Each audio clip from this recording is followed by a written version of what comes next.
મિત્રો, વર્ચ્યુઅલ ક્લાસમાં આપનું હાર્દિક સ્વાગત છે. આજે આપણે ઓલ્ટરનેટરનું લોડિંગ અને એની લાક્ષણિકતાઓ વિશે આપણે ડિટેલમાં એનું જાણકારી મેળવીશું.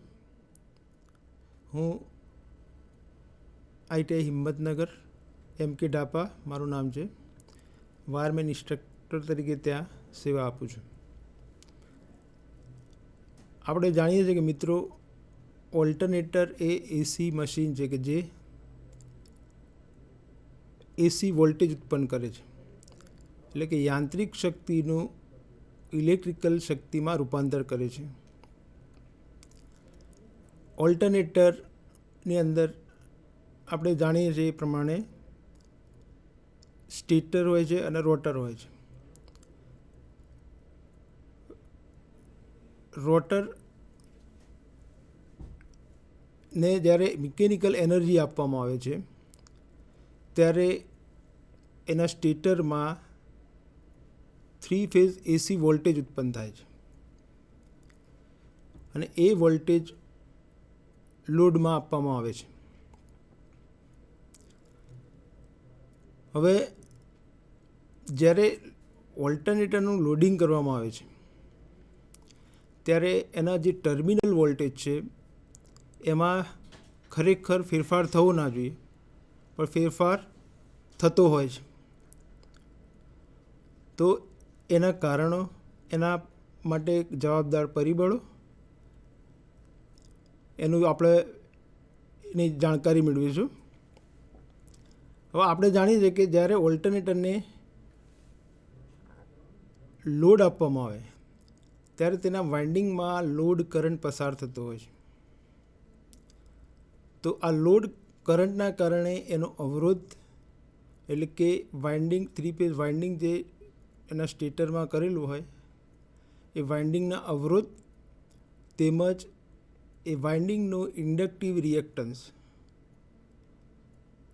પછી એક આર્મેચર રિએક્શન અને જે લોડ કરંટ પસાર થાય એ લોડના પ્રકારના આધારે, એટલે કે ઇન્ડક્ટિવ લોડ કે કેપેસિટિવ લોડ કે રેઝિસ્ટિવ લોડ, એ પ્રમાણે એના ટર્મિનલ વોલ્ટેજમાં ફેરફાર થતો હોય છે.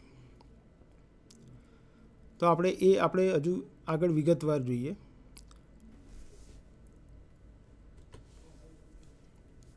પહેલાં આપણે લઈએ ઓલ્ટરનેટરનું લોડિંગ.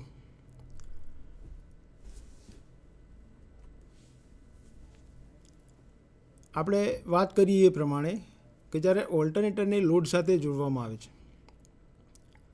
તો તેના ટર્મિનલ વોલ્ટેજ ઉપર લોડનો પ્રભાવ જબરજસ્ત હોય છે. એટલે કે એના કારણે સ્ટેટર કોઇલમાંથી પસાર થતો લોડ કરંટથી ટર્મિનલ વોલ્ટેજમાં જે ફેરફાર થાય છે એનો આધાર ખાસ કરીને આપણે નીચે મુજબના 4 પરિબળો પર આધાર રાખે છે. એટલે પહેલું છે સ્ટેટર કોઇલનું રેઝિસ્ટન્સ.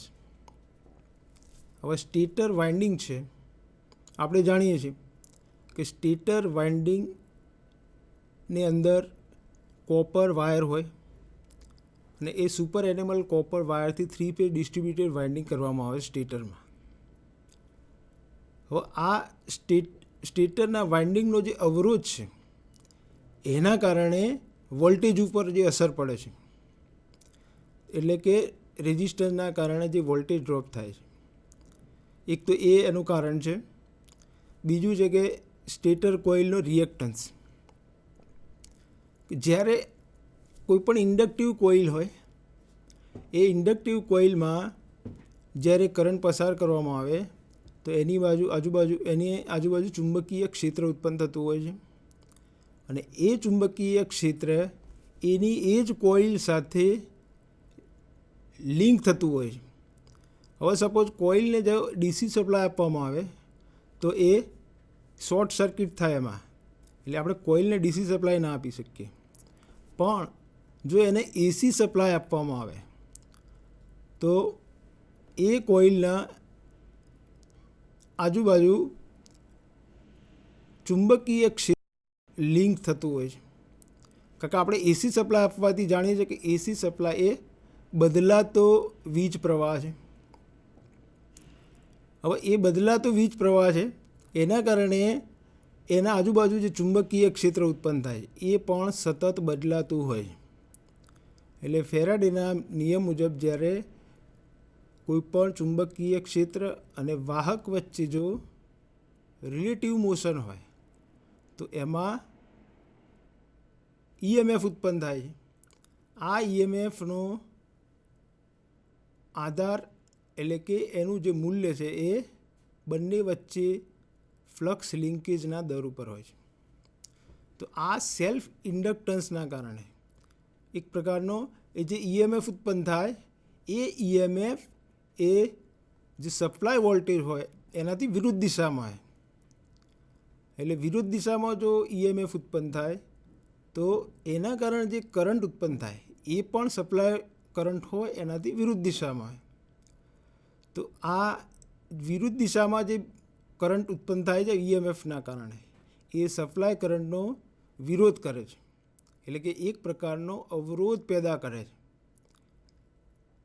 એટલે એના લીધે ઇન્ડક્ટિવ રિએક્ટન્સ ઉત્પન્ન થતું હોય છે. એટલે આપણે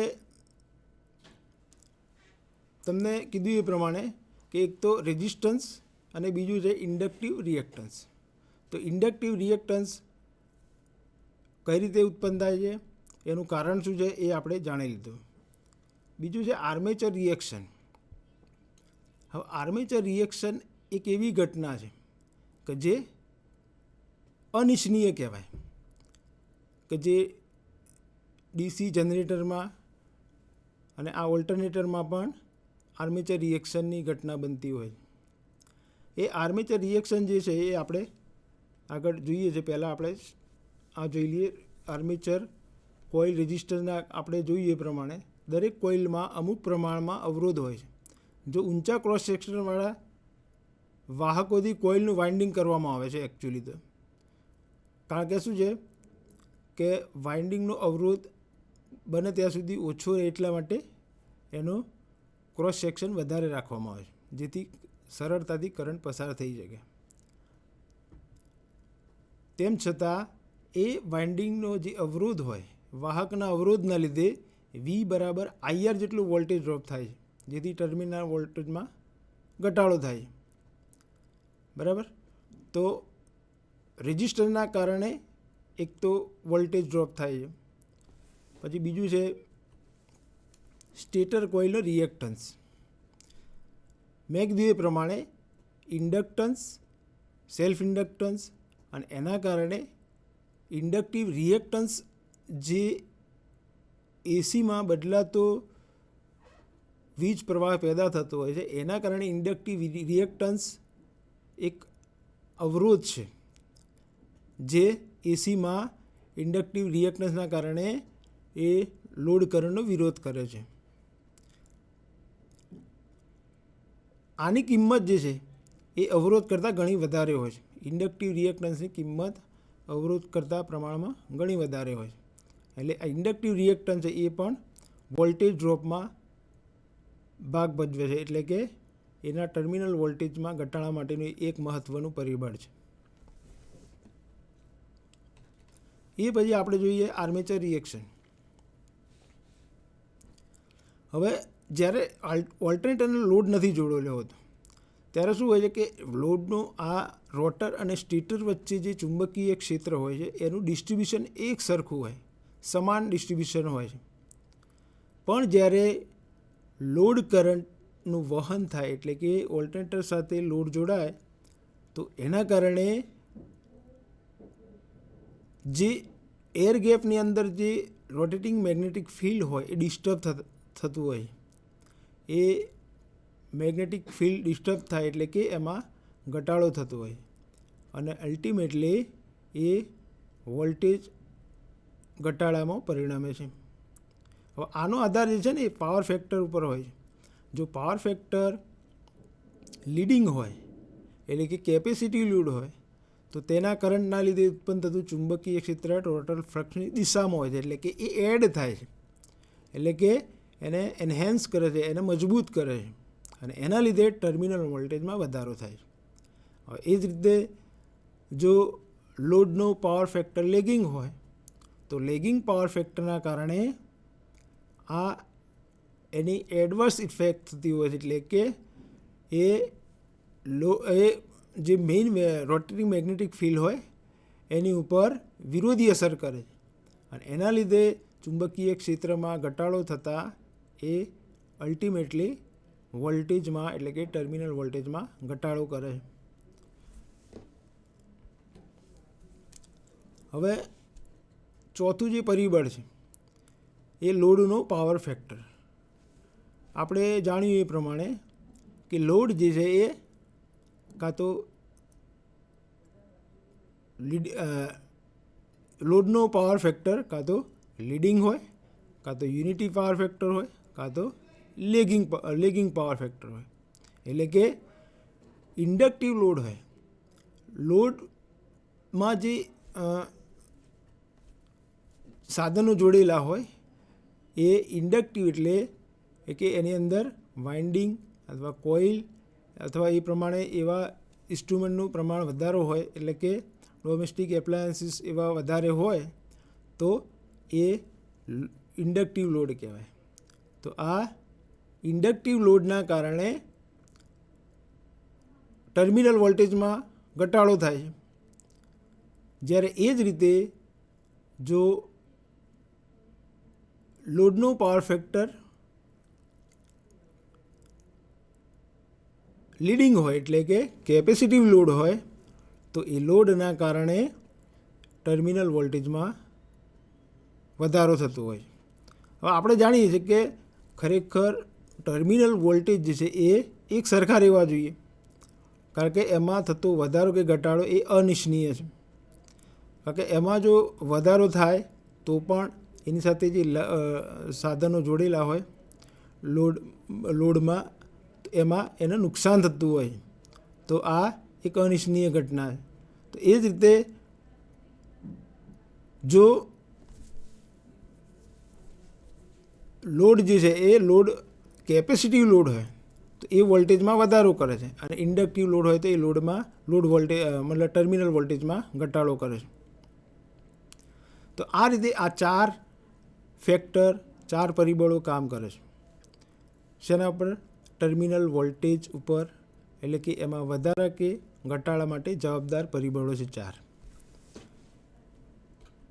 હવે આપણે વોલ્ટેજ રેગ્યુલેશન વિશે આપણે ચર્ચા કરીએ. તો વોલ્ટેજ રેગ્યુલેશન શું છે? કે જ્યારે આપણે જાણીએ એ પ્રમાણે ઓલ્ટરનેટરના જે સ્ટેટર સાથે લોડ જોડવામાં આવે તો એ લોડના કારણે એના ટર્મિનલ વોલ્ટેજમાં કાં તો વધારો થાય કાં તો ઘટાડો થતો હોય. ઇન્ડક્ટિવ લોડ હોય તો એમાં ઘટાડો થતો હોય. તો જ્યારે ઓલ્ટરનેટરને ફૂલ લોડ પરથી શૂન્ય લોડ પર લાવવામાં આવે એટલે કે નો લોડ ઉપર લાવવામાં આવે તો જે વોલ્ટેજમાં ફેરફાર થાય એ ફેરફારને વોલ્ટેજ રેગ્યુલેશન કહેવામાં આવે છે. એટલે જ્યારે ઓલ્ટરનેટરની સ્પીડ અને ફિલ્ડ એક્સાઇટેશન સ્થિર રાખીએ, એટલે કે એ કોન્સ્ટન્ટ સ્પીડ ઉપર એનું રોટર ફરતું હોય અને ફિલ્ડ એક્સાઇટેશનમાં કોઈ પણ પ્રકારનો ફેરફાર ના કરવામાં આવે અને જો એના ઉપરથી લોડ હટાવી લેવામાં આવે તો જે વોલ્ટેજમાં ફેરફાર થાય છે એને વોલ્ટેજ રેગ્યુલેશન કહીશું. એટલે આપણે સપોઝ નો લોડ ઉપરના વોલ્ટેજ V0 લઈએ, ફૂલ લોડ પરના વોલ્ટેજ V લઈએ તો વોલ્ટેજ રેગ્યુલેશન બરાબર V0 - V/V વોલ્ટ થાય. અને એને આપણે પર્સન્ટેજમાં ગણવા હોય તો પર્સન્ટેજ વોલ્ટેજ રેગ્યુલેશન બરાબર V0 - V/V × 100 કરશું. આ રીતે વોલ્ટેજ રેગ્યુલેશન આપણે શોધી શકીએ છીએ. એટલે વોલ્ટેજ રેગ્યુલેશન એ વોલ્ટેજમાં થતો ફેરફાર દર્શાવે છે. એટલે આ રીતે આપણે ઓલ્ટરનેટરના લોડિંગ વિશે આપણે વાત કરી. હવે ઓલ્ટરનેટરની કેરેક્ટરિસ્ટિક એટલે કે લાક્ષણિકતાઓ જોઈએ. ઓલ્ટરનેટરની લાક્ષણિકતાઓ એ એના વાઇન્ડિંગમાં ઉત્પન્ન થતો ફેઝ વોલ્ટેજ અને ટર્મિનલ વોલ્ટેજ સાથે સંબંધ દર્શાવે એ આપણે વિગતવાર જોઈએ.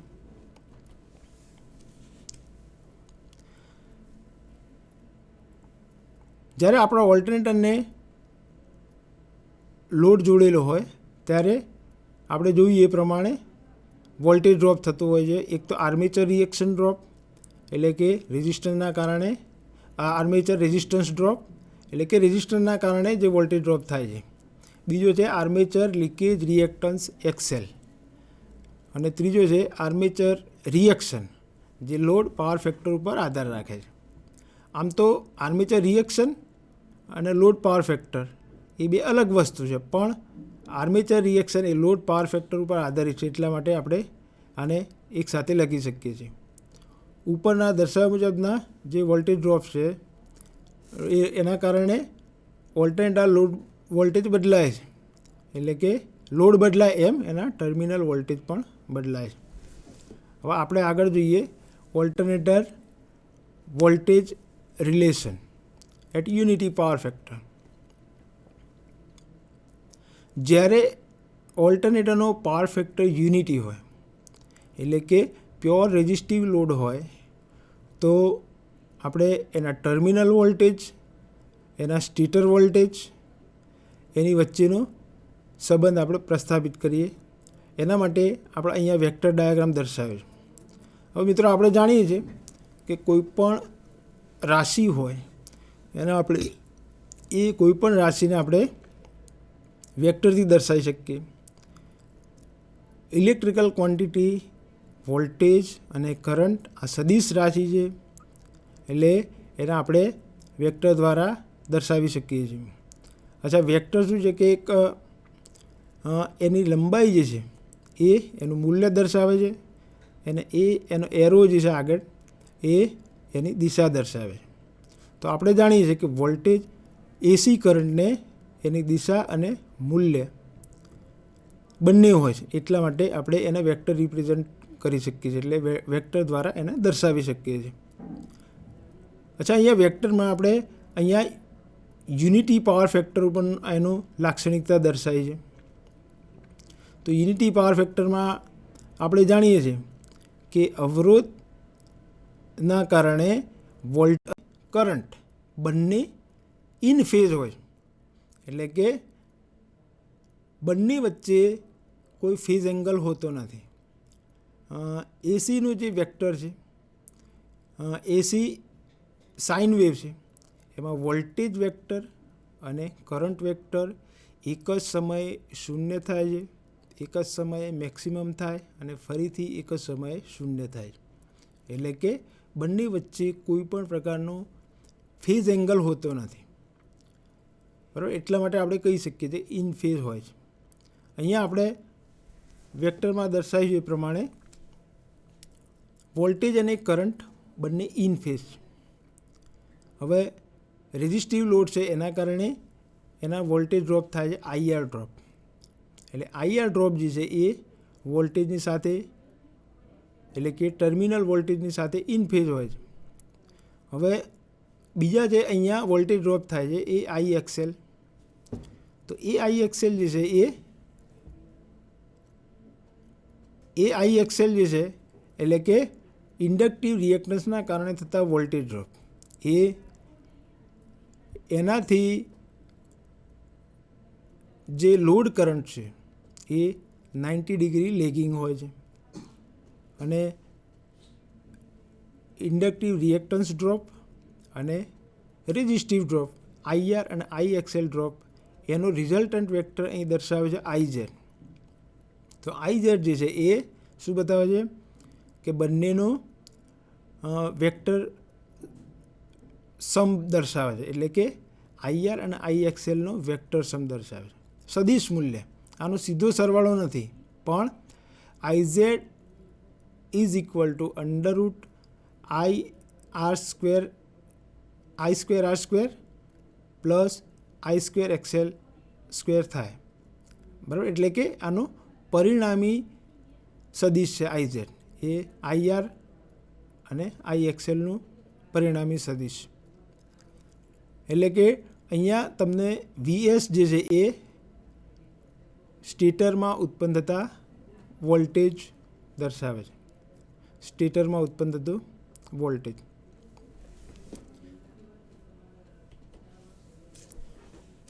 એટલે મેં તમને કીધું એ પ્રમાણે જ્યારે યુનિટી પાવર ફેક્ટર હોય તો ટર્મિનલ વોલ્ટેજ વેક્ટર વી અને વોલ્ટેજ ડ્રોપ વેક્ટર આઈઆર સાથે ઇન ફેઝ હોય, એટલે કે બંને વચ્ચે કોઈ ફેઝ એંગલ હોતો નથી, એટલા માટે આપણે એને ઇન ફેઝ કહી શકીએ. હવે કરંટ વેક્ટર આઈ એ ઇન્ડક્ટિવ રિએક્ટન્સ વોલ્ટેજ ડ્રોપ આઈએક્સએલથી 90 ડિગ્રી લેગિંગ હોય છે, અને વેક્ટર આઈઝેડ અને આઈઆર અને આઈએક્સએલનો સદિશ સરવાળો છે. એટલે વેક્ટર વીએસ એ સ્ટેટર કોઇલ વોલ્ટેજની કિંમત દર્શાવે છે. સદિશ આઈ અને વીએસ વચ્ચેનો ખૂણો થીટા છે. સ્ટેટર કોઇલ વોલ્ટેજ વીએસથી કરંટ આઈ થીટા એંગલથી લેગિંગ હોય છે. એટલે સ્ટેટર કોઇલ વોલ્ટેજ વીએસ છે એ કરંટ આઈથી થીટા એંગલથી લેગિંગ હોય છે. સ્ટેટર ફેઝ વોલ્ટેજ વીએસ અને ટર્મિનલ વોલ્ટેજ વીનો યુનિટી પાવર ફેક્ટર હોય ત્યારે સંબંધ આપણે આ રીતે દર્શાવી શકીએ. એ આપણે જો અહીંયા વીએસ બરાબર √V પ્લસ કૌંસમાં V plus I R square whole square plus I X L whole square છે. એ તમે વેક્ટર પરથી આપણે સમજી શકીએ છીએ કે અહીંયા આ વી અને આઈઆર બંનેનો સરવાળો અને આઈએક્સએલ એટલે આઈએક્સએલ એનો વર્ગ કરીએ અને વી અને આઈઆર બંનેનો સરવાળો કરી એનો વર્ગ કરીએ અને આ બધાનું અંડરરૂટ લઈએ એટલે આપણને વીએસ મળશે.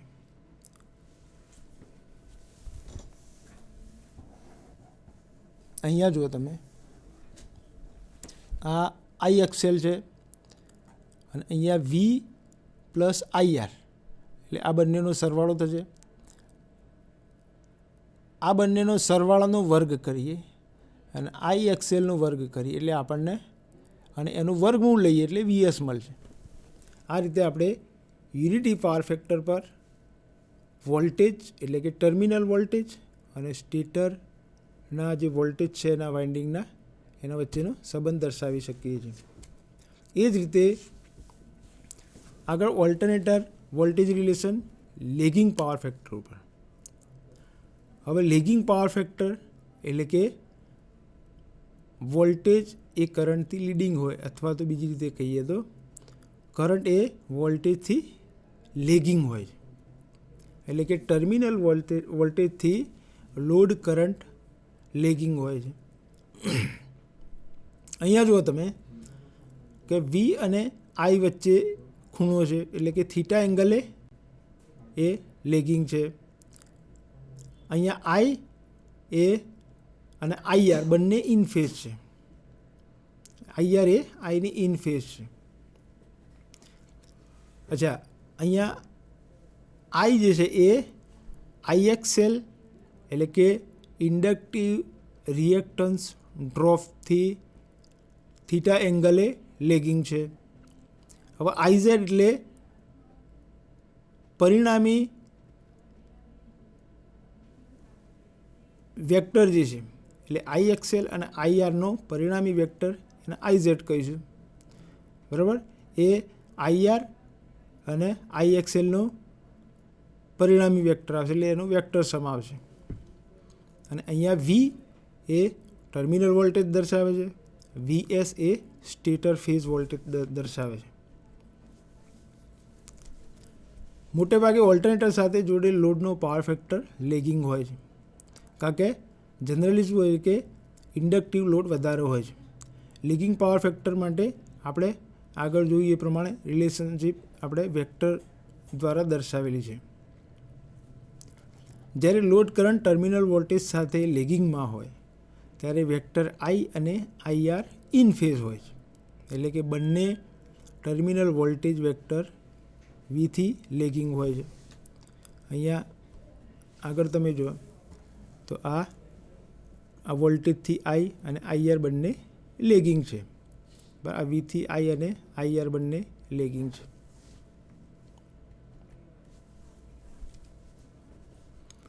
હવે સદિશ આઈઆર અને આઈએક્સએલ વચ્ચે 90 ડિગ્રીનો ખૂણો છે અને આઈઝેડ એ આઈઆર અને આઈએક્સએલનો સદિશ સરવાળો છે. સીધો સરવાળો નથી પણ વેક્ટર સમ છે. એટલે સ્ટેટર ફેઝ વોલ્ટેજને આપણે આ રીતે દર્શાવી શકીએ.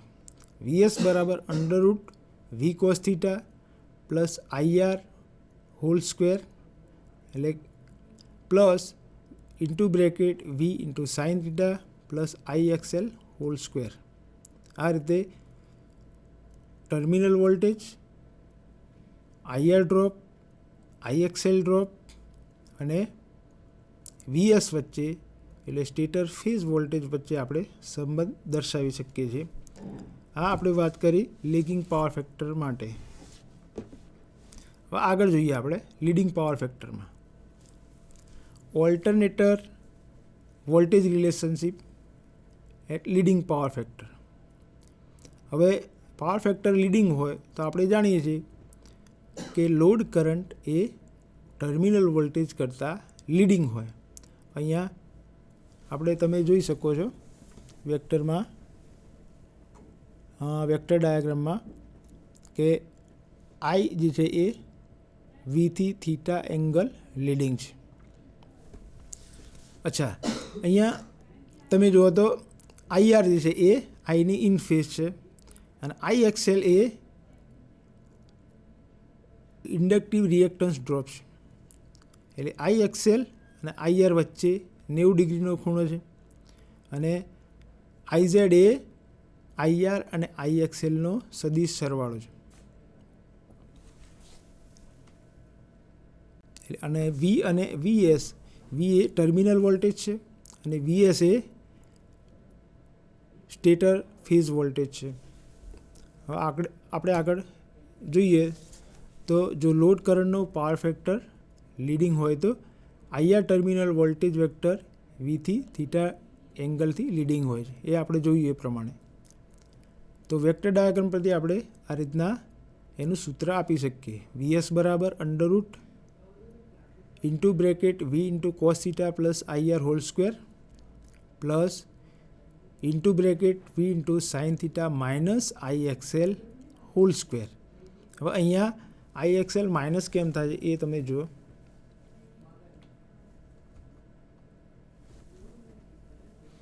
તો અહીંયા વીએસ બરાબર છે આપણે લેવાના છે એટલે અહીંયા આ આઈએક્સએલ આમાંથી માઇનસ થશે.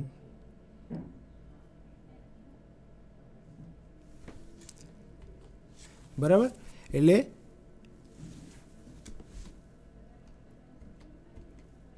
અહીંયા વી સાઇન થીટા જે છે એટલે વીનો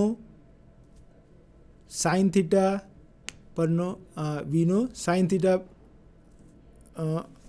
જે કહેવાય ઘટક, તો એમાંથી આઈએક્સએલ બાદ કરો અને એનો સ્ક્વેર લઈએ અને આ બંનેનો સરવાળો કરી લઈએ. V cos theta plus I R whole square plus V into sine theta minus I X L whole square બરાબર, અને એનો અંડરરૂટ લઈએ એટલે વીએસ મળશે.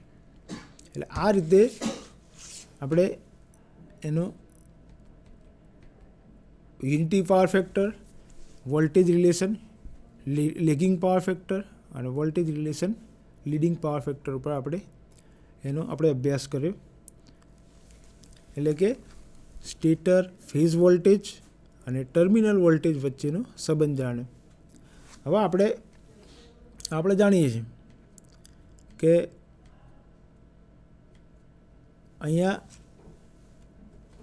જે ટર્મિનલ વોલ્ટેજ એની ઉપર જે અસર થાય છે એટલે કે એમાં લોડ જોડવાથી ટર્મિનલ વોલ્ટેજમાં વધારો થાય અથવા ઘટાડો થાય.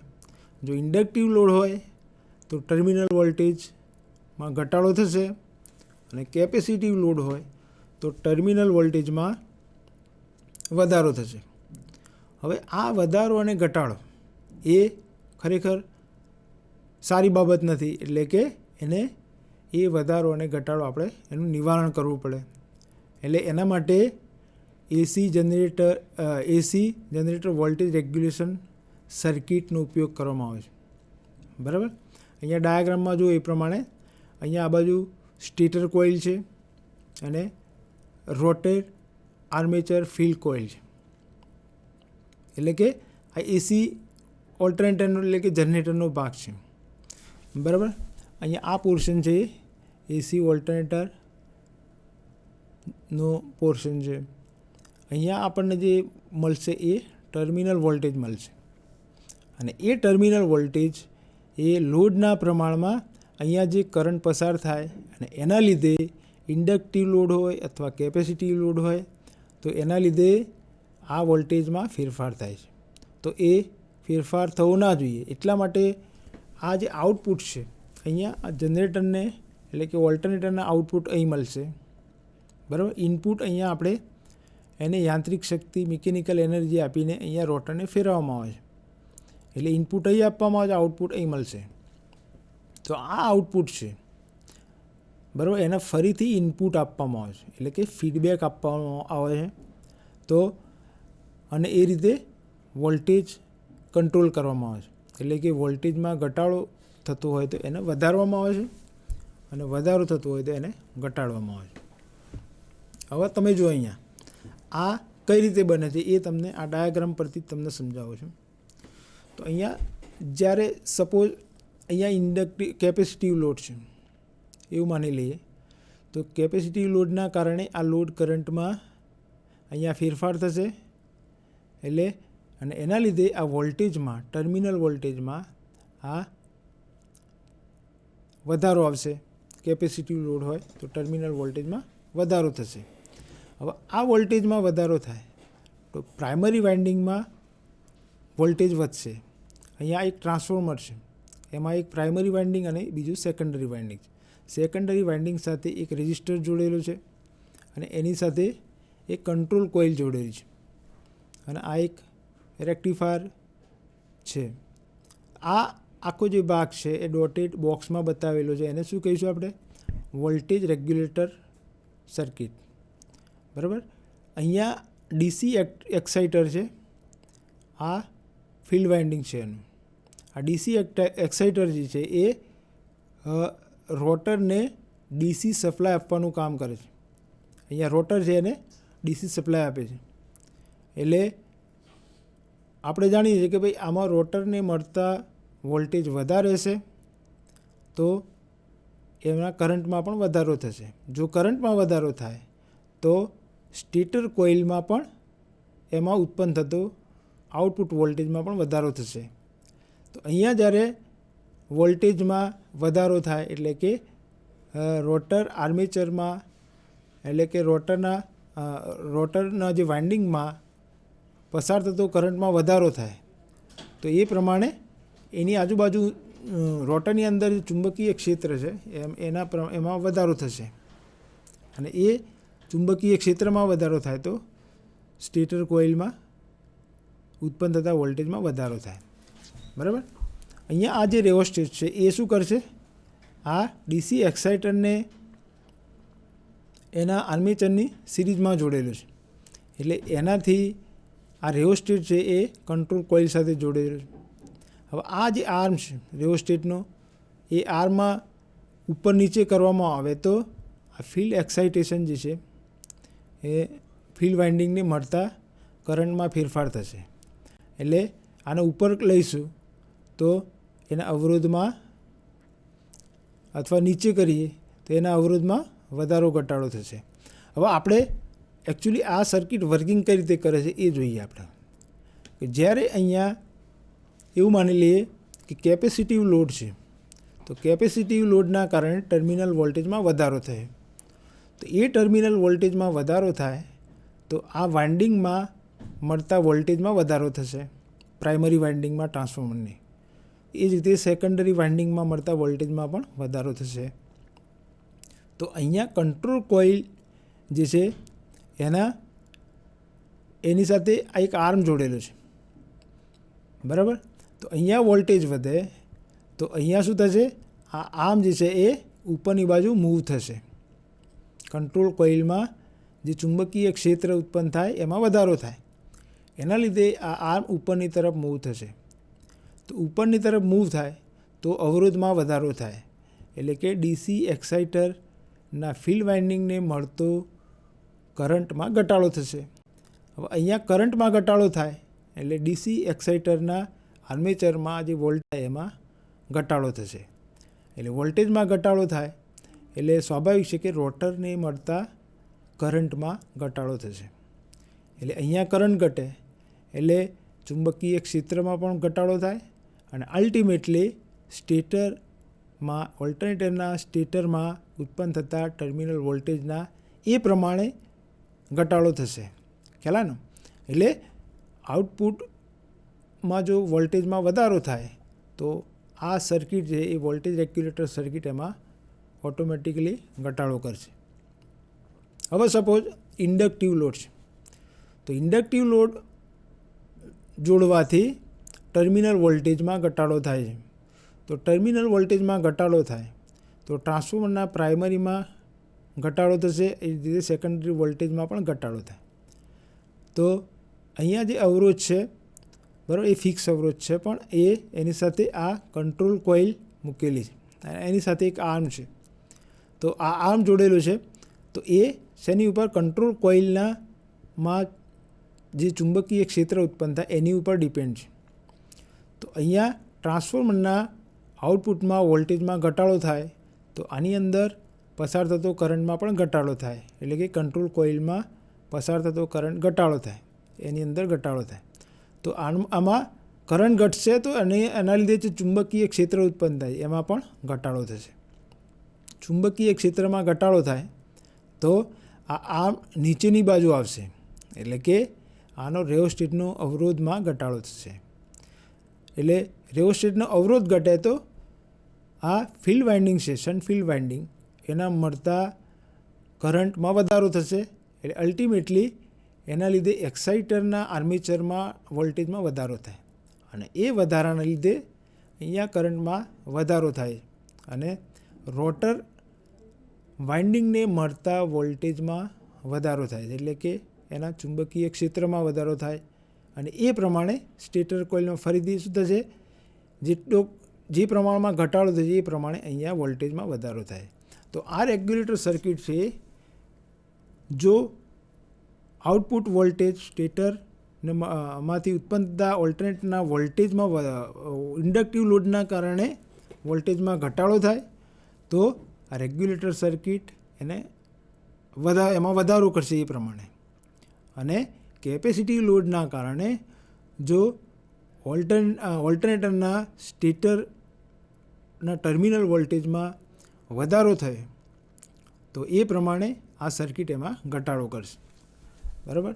હવે ફરીથી આપણે સ્ટેપ બાય સ્ટેપ જોઈએ. આ તમને ડાયાગ્રામ પરથી મેં તમને સમજાવી દીધું.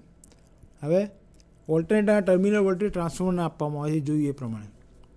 ટ્રાન્સફોર્મરના આઉટપુટને વોલ્ટેજ રેગ્યુલેટર મેઇન રેઝિસ્ટન્સ સાથે જોડવામાં આવે છે. એ રેઝિસ્ટન્સ આર છે એની સાથે મેઇન રેઝિસ્ટન્સ સાથે જોડવામાં આવે. કંટ્રોલ કોઇલનો આર્મ વેરિયેબલના રેઝિસ્ટન્સ સાથે જોડેલો છે નીચે. જે એક્સાઇટર સર્કિટ જે છે, એક્સાઇટરનો આર્મેચર અને શન્ટ ફિલ્ડ વાઇન્ડિંગ અને એની સાથે રેઓસ્ટેટ છે, એ રેઓસ્ટેટ સાથે આ આર્મ જોડાયેલો હોય. જ્યારે ઓલ્ટરનેટરના ટર્મિનલ વોલ્ટેજમાં ઘટાડો થાય ત્યારે ટ્રાન્સફોર્મરના પ્રાઇમરી વોલ્ટેજમાં ઘટાડો થાય છે. બરાબર? અને ટ્રાન્સફોર્મરના આઉટપુટમાં પણ એ જ પ્રમાણે ઘટાડો થાય, જેથી કંટ્રોલ કોઇલની મળતા વોલ્ટેજ ઘટે છે. એ આપણે જોયું એ પ્રમાણે. હવે કંટ્રોલ કોઇલને મળતા વોલ્ટેજ ઘટતા તેનું ચુંબકીય ક્ષેત્રમાં પણ ઘટાડો થાય છે, જેથી આર્મ નીચેની બાજુ ખસે છે. બરાબર? એટલે વેરિયેબલ રેઓસ્ટેટના અવરોધમાં ઘટાડો કરે છે. રેઓસ્ટેટનો અવરોધ ઘટતા ટ્રાન્સફોર્મર ફિલ્ડ વાઇન્ડિંગને મળતા કરંટમાં વધારો થાય. બરાબર? કારણ કે એ રેઓસ્ટેટ જે છે એ આર્મેચર અને ફિલ્ડ વાઇન્ડિંગ વચ્ચે જોડાયેલો છે. તો એમાં અવરોધમાં ઘટાડો થાય તો ફિલ્ડ વાઇન્ડિંગને મળતા કરંટમાં વધારો થશે અને અલ્ટિમેટલી ચુંબકીય ક્ષેત્રમાં પ્રમાણમાં વધારો થાય. હવે એક્સાઇટરના ચુંબકીય ક્ષેત્રમાં વધારો થતાં એક્સાઇટરના વોલ્ટેજ આઉટપુટમાં વધારો થશે અને રોટર ફિલ્ડ કોઇલમાં વધારે પ્રમાણમાં કરંટ પસાર થતાં ઓલ્ટરનેટરના આઉટપુટ વોલ્ટેજમાં વધારો થાય છે. એટલે વોલ્ટેજમાં જો ઘટાડો થાય ટર્મિનલ વોલ્ટેજમાં તો એક્સાઇટર સર્કિટના જે આઉટપુટ જે છે એમાં વધારો થશે અને એ રીતે એ વધારો જે છે એ કોમ્પેન્સેટ થાય છે. એટલે કે એના રોટરની અંદર પસાર થતો કરંટ ઘટશે અને એનું ચુંબકીય ક્ષેત્ર ઘટે અને જેથી ઉત્પન્ન થતા વોલ્ટેજમાં એ પ્રમાણે ઘટાડો થાય. બરાબર. આ રીતે વોલ્ટેજ રેગ્યુલેટર ટર્મિનલ વોલ્ટેજમાં વધારો કે ઘટાડો અટકાવે છે. મેં તમને વધારો થાય તો એક્સાઇટર સર્કિટ અને કંટ્રોલ સર્કિટ એ કઈ રીતે કામ કરે છે એ મેં તમને સમજાવ્યું. એ જ રીતે વોલ્ટેજમાં ઘટાડો થાય કે વધારો થાય બંને રીતે આપણે એનો અભ્યાસ કર્યો. હવે લગભગ આપણે વોલ્ટેજ રેગ્યુલેટર સર્કિટ એ પહેલાં ઓલ્ટરનેટરનું લોડિંગ અને એની કેરેક્ટરિસ્ટિકનો અભ્યાસ કર્યો. બરાબર. વિગતવાર વેક્ટર ડાયાગ્રામ સાથે અને એના રેગ્યુલેટર સર્કિટના સર્કિટ ડાયાગ્રામ સાથે એની ડિટેલમાં અભ્યાસ કર્યો છે. આ સાથે મને સાંભળવા બદલ આભાર માનું છું અને મારું વક્તવ્ય પૂરું કરું છું.